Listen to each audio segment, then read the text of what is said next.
All right, welcome back to this next video shoot. We're here on a very nice July night. The sun is getting very low. It's getting very close to peaking just below that building, which is going to be great for light.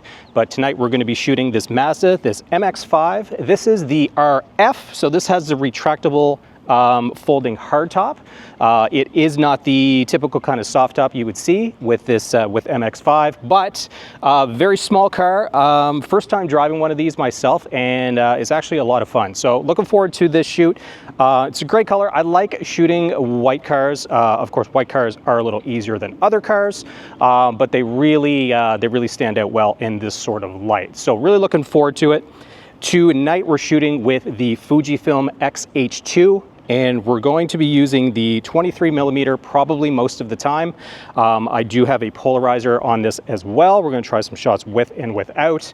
Not sure which ones I'm going to like better, but probably going to be the ones with the polarizer. So I'm going to move forward, going to do some shots. We're going to move the car around here. There's some areas up around here as well. This is a newly constructed area.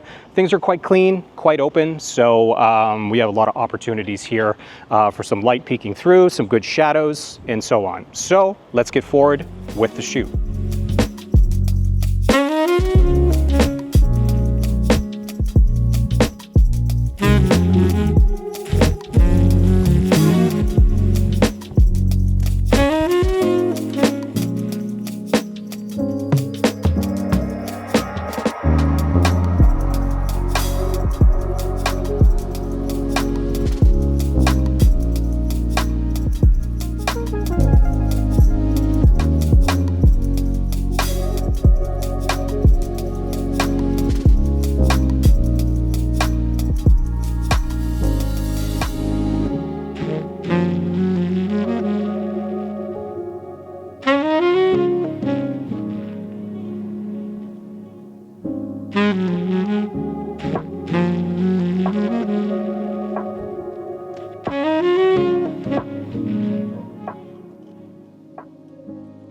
Okay, we're over in Lightroom. We're going to make some basic adjustments.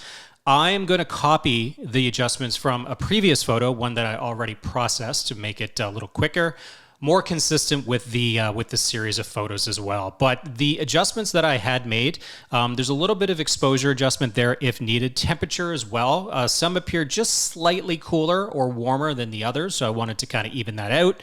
I increased the vibrance and I made adjustments to the highlights, some of the shadows, and some of the contrast as well. Small adjustments, but they are adjustments to make it consistent with the other. That's it for the basic adjustments. Now, secondly, what I wanted to do is create a mask, and I'm going to create a mask just on the car, and that's using the select subject as the mask. Selects the car, no problem. Sometimes this feature has issues depending on what's in the photo, but with the car being pretty much the main subject, that's pretty obvious. It has no problem picking that up. With the mask on the car, I'm going to increase a couple things. Dehaze, I'll move that to the right to increase the contrast, and I'll move the clarity to the right as well. Just a few. It's probably going to be 3 or 4.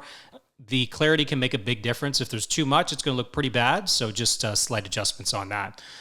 Temperature control, the car, maybe cool it down just a bit to match with the other car here.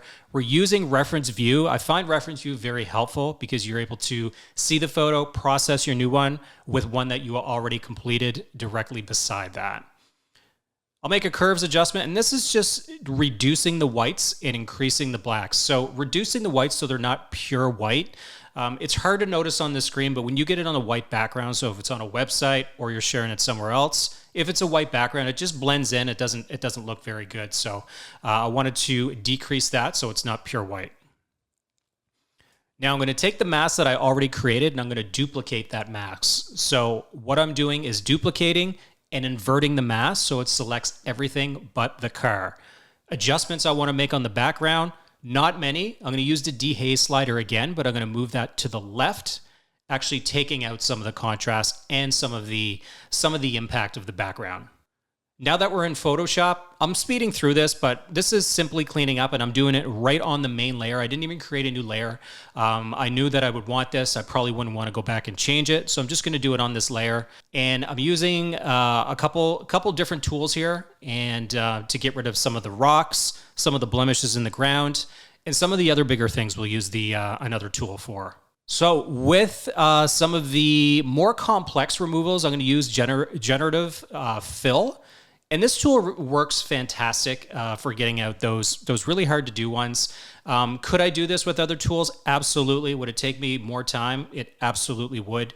I love this tool. Now, if you're adding something to the photo, that's probably something I would never do. I think that really takes away from the actual originality of the photo itself. But using this, I wanted to take out some of the signs that we see, signs that are behind power lines, which can take a little time to get rid of. And there's a little thing on the window, which was a little tag. Could I use the patch tool for that? Absolutely. It would probably work pretty good. I find the patch tool is kind of hit or miss with the results, but it's usually okay. But using a generative fill, even though it's a little slower of a tool, it does a much better job. And the fact that you get to choose between 3 of the recreations that it does is really helpful as well. Some work, some don't, but most times generative fill is a really good tool. So I'm going to use it here. I'm going to get rid of these power lines. Now these are, you can barely see them because the sky is so bright. But I'm taking these out and I'm going to use this tool because really it's just quicker to do. I could use the clone stamp tool. I could use a patch tool, anything. But using that tool I find is really the most accurate when it comes to blending colors that are in the sky, because skies can have some gradients. This one, not so much. Last thing I'm going to remove, this is the little grate that's on the ground here. So we'll use the fill tool. Should be able to take it out okay. And here's one result, like that one's okay, but that's probably, no, the second one's probably the better one. So I'm going to go with this and I'm going to select all these layers. I'm just going to merge these layers. I don't need them. I will never get rid of them. I don't need them. So I'm just going to flatten that and start with a new layer to add a smoke layer. So this layer, what this is going to do is create an effect, kind of a dust or smoke. Basically, it just creates kind of a different mood with the photo. And what it's doing, I'm using a smoke brush to put a pattern that's in the back. And I'm sampling from the color of, well, 2 portions. One is going to be the color of the sun and the sun bursts. Near the left of the frame, I'm going to use something a little brighter, a little white, because as you see, if you're looking at this photo, the sun is on the right side and you can see it on the ground. It's definitely warmer, but on the left side, it's not exactly that. So I didn't want to use the same color for this smoke. So I'm using more of almost a white smoke. Now I'm going to go filter, blur, and Gaussian blur. And we'll play, this has got to be pretty high, so it really blurs it all out. We don't really want to see any detail. This looks pretty good as is. We'll take the opacity and we'll just bring that all the way down to 0 and just creep up from here. I think around 50, 60 or so is probably good. We want the effect, and what the effect will do, it adds some separation between the car and the background, making the car stand out more and adding kind of like a haze that's in the air, which I really like. The final adjustments we're going to do is just a color balance. I like to have some blues in my shadows. So this color balance is basically adding just a little bit of blue, and this is +5 for the blues in the shadow.